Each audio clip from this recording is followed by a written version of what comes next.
Oi gente, eu sou a Duda e hoje nós vamos conversar sobre A Maldição do Espelho, de Agatha Christie. Este vídeo faz parte do nosso projeto Agatha aqui do canal. Estamos lendo toda a obra da autora em ordem cronológica desde 2016. Vamos concluir em 2023 e no momento o livro da vez foi publicado originalmente em 1962, um caso com a nossa adorável Miss Marple. A Maldição do Espelho foi uma releitura para mim e é dos raros livros que eu li na minha adolescência e lembrava do final. Eu pude constatar que sim, esse é um dos meus livros favoritos de Miss Marple, agora na releitura. E esse é um dos livros que Miss Marple mais está presente. Apesar dela praticamente não aparecer onde está ocorrendo, né, a muvuca toda, onde ocorreu o crime, ela fica mais em casa, na dela, ela ainda assim aparece muito. Porque aqui nós temos um caso de Miss Marple em St. Mary Mead, o vilarejo pacato de Miss Marple, agora não tão pacato, ou melhor, nunca pacato, porque sempre ocorrem assassinatos. Miss Marple sempre fala do seu vilarejo, sempre quando ela está fora dele, ela faz vários paralelos, né? Ela fala que lá no vilarejo ela pode ver toda a natureza humana, vários tipos de pessoas, e que só em observá-los ela já, né, compreende e é meio que uma coisa universal. É tipo um microcosmos aqui da natureza humana, um local pequenininho, mas que dá para observar pessoas. E as pessoas são sempre pessoas, a natureza humana é sempre a mesma, independente do local, como Miss Marple muito comenta. Ela tá aqui no começo do livro meio debilitada, ela passou, né, por uma fase que ela precisava ficar mais quieta, mais calma, mas Miss Marple tem essa natureza mais enérgica, ela gosta de sair, ver pessoas e participar dos acontecimentos, mas tem ali uma enfermeira sempre com ela, que é meio que um aborrecimento também. Ela às vezes engana a enfermeira para poder sair e ver a cidade. Aliás, sobre a cidade aqui, St. Mary Mead está realmente passando por várias mudanças, porque aqui a gente realmente tem um período em transição. A gente tem que pensar nas diferenças de quando a Agatha começou a escrever, em todas as suas décadas de escrita, como as coisas foram mudando, né? E isso é realmente perceptível também em seus livros. Ela vai mostrando essas mudanças. Não tem como em 1920 a coisa ser igual a 1960, né? Ela vai passando por várias transições, a parte da guerra, por exemplo, a gente comentou muito o pós-guerra, como é sempre retratado nos livros. E aqui a St. Mary Mead está passando por um desenvolvimento, tem casas construídas pelo governo. Falando em desenvolvimento, né, sempre chamam, os moradores mais antigos chamam um setor da cidade do desenvolvimento. Ela veio do desenvolvimento, ela mora no desenvolvimento. E Miss Marple observa as mudanças como, por exemplo, supermercados, com os carrinhos, coisas que não eram tão comuns, e ela vai passando aqui essa transição de uma forma conformada, né? Que sim, as coisas mudam, as coisas não podem ser sempre iguais. É bem legal quando você acompanha a obra de Agatha Christie em ordem cronológica, você vê essas mudanças de comportamento, de modos de vida, de como o mundo foi sofrendo essas transições, sabe? E os personagens também observam tudo isso, claro, né? A Agatha era muito observadora, né? Esse é um dos grandes traços, uma das grandes características de seus livros, são seus detetives muito observadores, então isso também está aqui. St. Mary Mead recebe aqui então uma grande estrela de cinema, Marina Gregg, dessas grandes atrizes, sabe essas atrizes famosíssimas, celebridades? Já depois de um tempo em sua carreira, né, já um pouco mais velha, se muda para lá. E o curioso, gente, é que ela se muda para a casa Gossington Hall, que é a mesma mansão de Um Corpo na Biblioteca.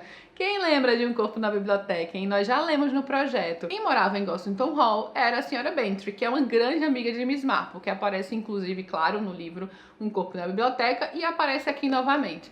Mas já depois de um tempo, já depois do falecimento de seu marido, ela já vendeu a casa já passou por diferentes donos, ela ainda mora ali perto, mas então quem compra a casa é justamente Marina Gregg e temos o mesmo ambiente, a mesma atmosfera, o mesmo cenário de Um Corpo na Biblioteca. Uma mansão que já teve um corpo em sua biblioteca, que claro é mencionado aqui no livro, sem spoilers, mas é mencionado sim, e que depois vai ocorrer então outro assassinato, porque sim, novamente será em Gossington Hall, quando essa Marina, a celebridade, vai organizar uma grande festa beneficente, várias pessoas de St. Mary Mead irão comparecer e vai ocorrer um assassinato. Aliás, gente, na parte de spoilers, que vai ser um pouquinho mais pra frente, eu vou contar pra vocês como esse livro foi baseado em uma triste história real. Tem muitas coisas interessantes pra gente comentar na parte de spoilers, tanto em relação a essa história real, que é praticamente idêntica ao que acontece aqui no livro, mas sem as mortes, e também, claro, algumas coisas pra gente pensar a partir daí. Mas antes de entrar nessa parte, que é só pra quem já leu o livro, né, voltando aqui nessa atmosfera de St. Mary Mead, esse é um caso com Miss Marple muito presente, apesar dela ficar quase o tempo inteiro em casa. Mas aqui o Inspetor Craddock, né, seu já velho amigo, também ele é afilhado do Sir Henry Clithery, né, que também nós já conhecemos. Então quando a gente lê em ordem cronológica, a gente também vai conhecendo os personagens e lembrando deles aos poucos, né, apesar de não ser necessário a ordem. A gente fixa melhor esses personagens, quem eles são, os casos anteriores que eles já apareceram. Então, Miss Marple aqui é inserida nessa investigação de uma forma bem natural, porque assim, o Inspector Craddock está responsável pelo caso, ele já conhece Miss Marple, já sabe do potencial de Miss Marple, e é bem engraçado, assim, a relação deles, né, quando eles conversam. Miss Marple, no começo do livro, tá toda moada, e o médico dela, o Haydock, aconselha assassinato.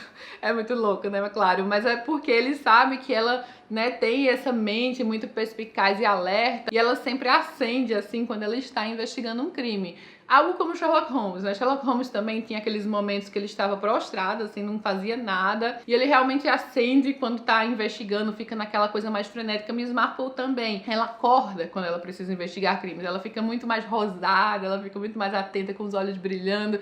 A gente vê isso aqui nesse livro. E ela já tem essa fama, né? Então é natural aqui na história, as pessoas vão até Miss Marple contar algumas coisas. O clima todo da muvuca de celebridade numa cidadezinha pequena, das pessoas curiosas, tudo isso é muito divertido nessa história. E o crime acontece aqui nessa história, o método do crime tem a ver com envenenamento. Não é spoiler dizer isso, né? Porque quantos e quantos livros da Agatha Christie, né, não tem a ver com envenenamento? Quando a gente já leu o dicionário Agatha Christie de venenos, eu acho que os livros com envenenamento ficam ainda mais interessantes, gente. Isso é fato.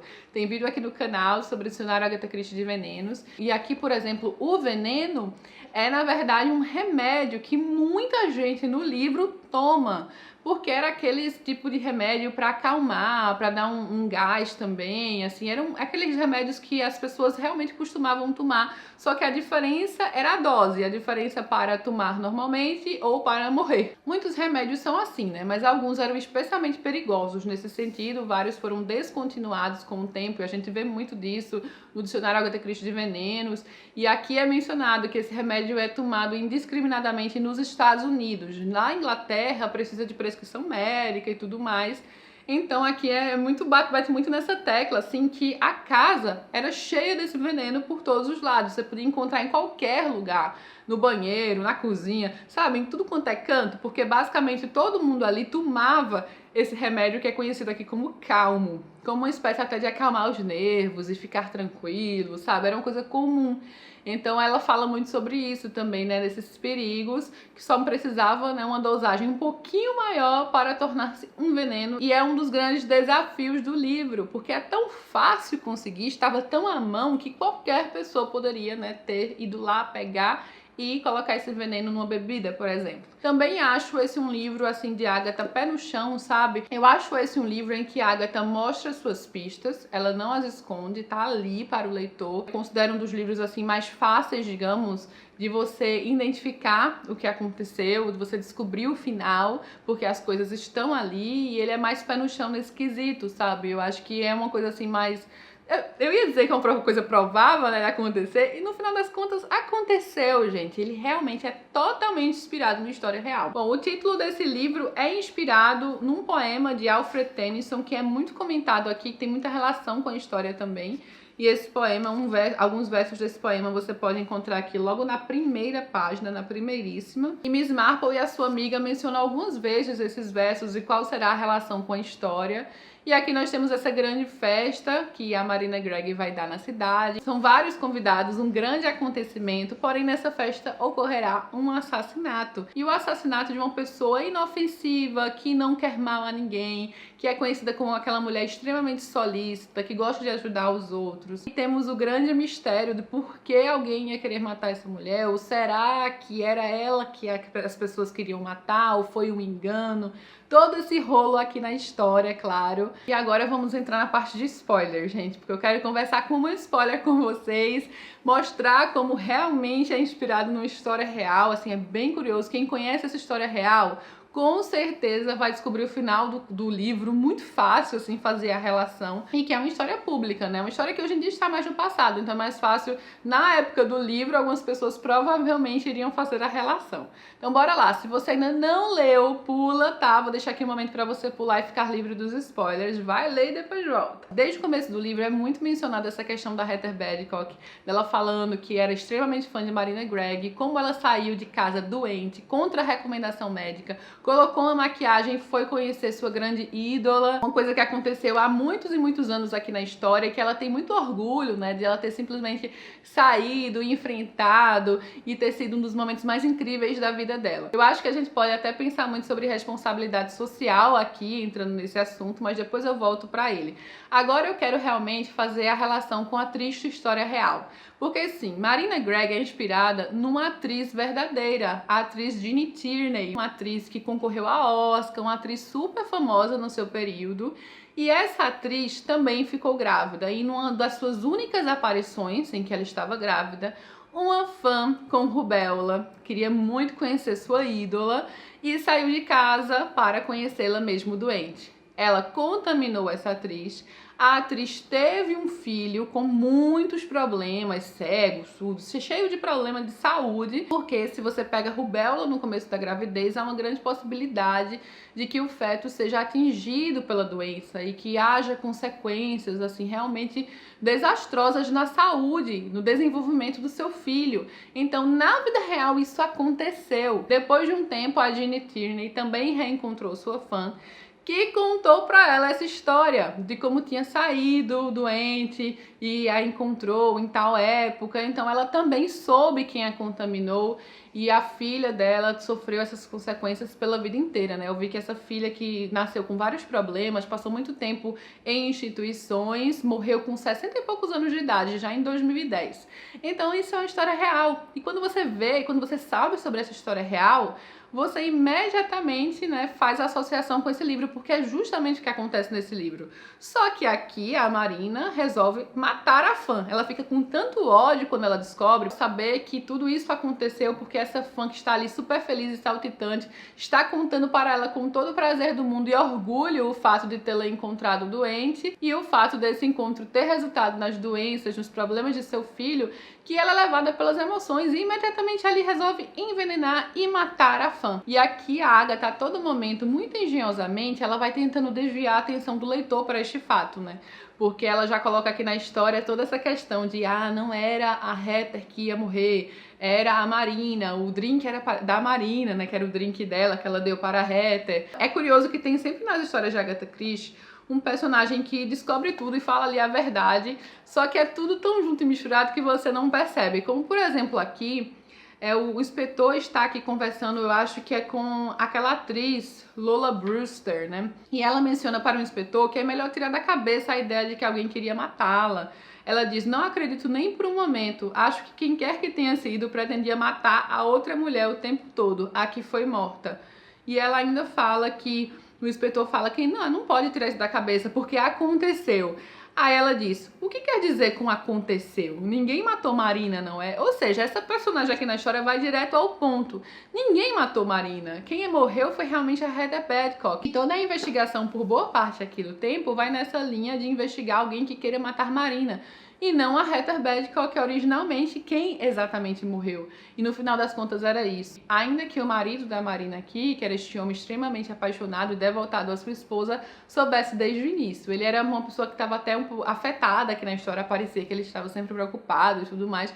Mas era uma coisa que podia acontecer independente dele saber ou não, né? Porque ele podia estar preocupado com a vida da Marina também. Mas no fundo ele conhecia sua esposa. Ele sabia que no final das contas ela que tinha cometido esse assassinato e ele queria protegê-la. Mas as coisas saem muito do controle aqui. Porque Marina não apenas mata uma pessoa, ela sai matando, né? Então ocorre outro assassinato e outro assassinato. E aí fica essa questão no final com a morte da Marina, se realmente foi um acidente ou se o marido ali resolveu parar sua esposa, que ela realmente tornou-se uma assassina e estava matando indiscriminadamente, ou se realmente foi diferente. Isso fica no ar no livro. Só que dá a entender aqui no livro que eu acho que ele matou a esposa mesmo, né? No final das contas, tem um diálogo especificamente mais próximo ao final, né? Que pelo menos deixa a entender isso. Aqui, eu acabei de encontrar a página. Você cuidará de mim, Jinx. Jure que você cuidará de mim. Aí ele responde sempre, até o amargo fim. Ela abriu muitos olhos. Você ficou tão estranho quando disse isto? E aí ele diz, como foi que fiquei? Aí ela fala, não posso explicar. Como um palhaço rindo de alguma coisa terrivelmente triste que ninguém mais viu. Eu acho que não precisava, por exemplo, Agatha ter colocado que o marido da Heather, no final das contas, foi o primeiro marido da Marina Gregg, décadas atrás, nos Estados Unidos. Eu acho que aí era forçado demais. E era uma coisa que não precisava na história, né? Mas tirando essa forçada de barra aí, que nem precisava, é um caso pé no chão, né? Apesar que, claro, na vida real, a atriz não simplesmente enlouqueceu lá e resolveu sair matando, né? Ela simplesmente soube o que aconteceu. E eu acho que foi 2 anos depois que ela reencontrou essa fã e ela contou essa questão, né? De que a encontrou com rubéola e tudo mais. E aí eu quero entrar até naquela questão de responsabilidade social, gente. Especialmente hoje em dia, né? Que teve toda essa questão da quarentena, que as pessoas têm que ficar em casa para não contaminar os outros. Isso acontece por um motivo. Olha só, na vida real, essa pessoa não pensou nos outros, né? Pensou apenas em si, na sua disposição em ir, mesmo doente, e contaminou outras pessoas com consequências desastrosas. E isso pode acontecer em relação a várias doenças, né? E a gente viu muito isso no ano anterior, agora, e estamos vendo ainda, enfim, ainda não acabou. Toda essa questão da responsabilidade social, não apenas pensar em si, mas pensar nos outros, sobretudo nos outros. Eu acho que eu tô bem, eu acho que não vai acontecer nada, mas as coisas não são assim. Você tem que pensar no coletivo. E aí, casos assim nos mostram, né, as consequências desastrosas que podem ocorrer quando não se pensa no coletivo.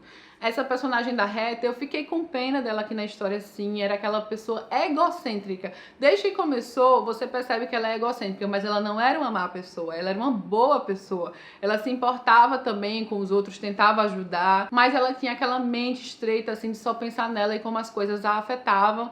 Não exatamente uma pessoa egoísta, ela era egocêntrica, ela não percebia as suas atitudes e como poderiam afetar outras pessoas, que é o que aconteceu aqui, né? Então ela fala com todo orgulho do mundo que saiu doente para encontrar alguém e no fim das contas isso ocasionou um grande desastre e trauma na vida dessa pessoa ao contaminá-la grávida. Então eu acho que mais do que nunca faz a gente pensar hoje em dia, né, nessa questão de responsabilidade social e coletiva. Então sim, é aquele caso de Agatha Christie com várias indicações do final ao longo do livro inteiro, mas que sim, a Agatha também engenhosamente desvia a atenção do leitor. Quando você já lê sabendo, como aconteceu comigo agora dessa vez, eu percebi as inúmeras formas que ela tenta desviar a nossa atenção do que realmente aconteceu.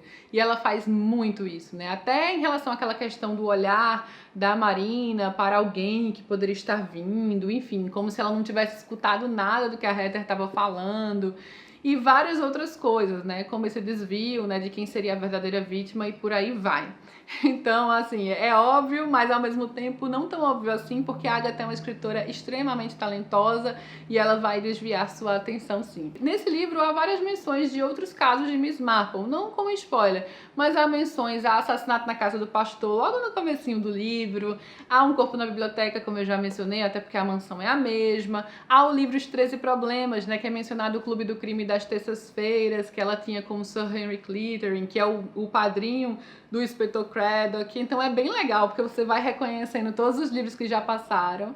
E a Miss Marple está ótima neste caso. Sem dúvida, um dos meus casos favoritos dessa adorável velhinha. E o próximo que nós vamos ler no projeto, não o próximo do mês que vem, deste mês, no caso de agosto, mas eu acho que este ano ainda, né? Talvez o próximo do próximo, é Mistério no Caribe. Teremos Miss Marple de férias, em suas merecidas férias. Ela merece sair por aí de férias, curtir um pouquinho, né? Porque ela, coitada, fica sempre meio fechadinha ali em casa, já que ela tá bem idosa. Na verdade, o próximo livro mesmo é Os Relógios. Eu já tô com ele aqui na mão, gente. Esse aqui é o livro do mês de agosto, que é um caso com Hercule Poirot, que eu lembro que quando eu li pela primeira vez foi dos casos de Agatha que eu não amei tanto, assim. Eu lembro que eu achei até mais mediano. Só que eu acho que hoje em dia eu tenho muito mais possibilidades de amar este livro, sabe? Talvez, e tem muito isso de momento, de verdade. E esse aqui tem a ver com Guerra Fria, pelo que eu tava vendo, espionagem.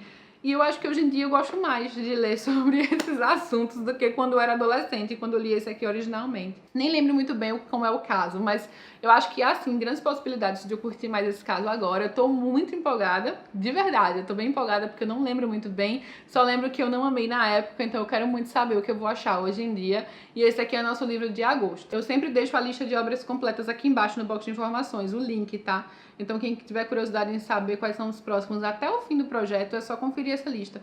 E é justamente essa lista que eu estou abrindo aqui. Os relógios, Mistério no Caribe. Então o livro de setembro é Mistério no Caribe. E curiosamente o de outubro é o caso do Hotel Bertram. Ainda com Miss Marple, ainda no hotel, né? Ainda assim viajando. E então já fica aqui o convite para essas leituras, né? Os relógios, Mistério no Caribe. Vocês já sabem quais são os próximos. O caso do Hotel Bertram. Mais uma história muito divertida de Miss Marple. Gostei demais como esse caso se desenrolou, das pistas, do suspense, das consequências do crime original aqui na história, que eu nem lembrava disso, sabe? As várias consequências que vêm depois aqui. Coloco com certeza num top 5 Miss Marple, A Maldição do Espelho. Espero muito que vocês também tenham gostado do livro. Conta aqui embaixo o que você achou. Fique à vontade para falar com spoilers, já que é uma leitura coletiva, a gente está lendo em conjunto, mas avisa no começo do seu comentário que ele tem spoilers, assim algum desavisado não lê sem querer. É só avisar, vou adorar saber, né? Se você acertou o final, quais foram as suas suspeitas, o que você achou, ou se você quer ler, caso ainda não tenha lido, espero que você tenha pulado a parte de spoilers. E o link para a compra do livro vai estar aqui embaixo, tanto da Maldição do Espelho quanto dos relógios, que por sinal, essa semana, não sei se ainda tá, mas essa semana o e-book dele estava R$5, gente. Estava bem em conta para quem quiser ler conosco no projeto. Mas eu não sei até quando, né? Então talvez já tenha aumentado. De todo modo, os links vão estar aqui embaixo. Vou ficando por aqui, não esquece de curtir, se inscrever no canal, dar uma olhada na playlist Agatha Christie, que tem muita coisa, já são mais de 60 livros lidos e comentados por aqui. Não se esquece de se inscrever também para receber tudo em primeira mão. Beijos e até a próxima!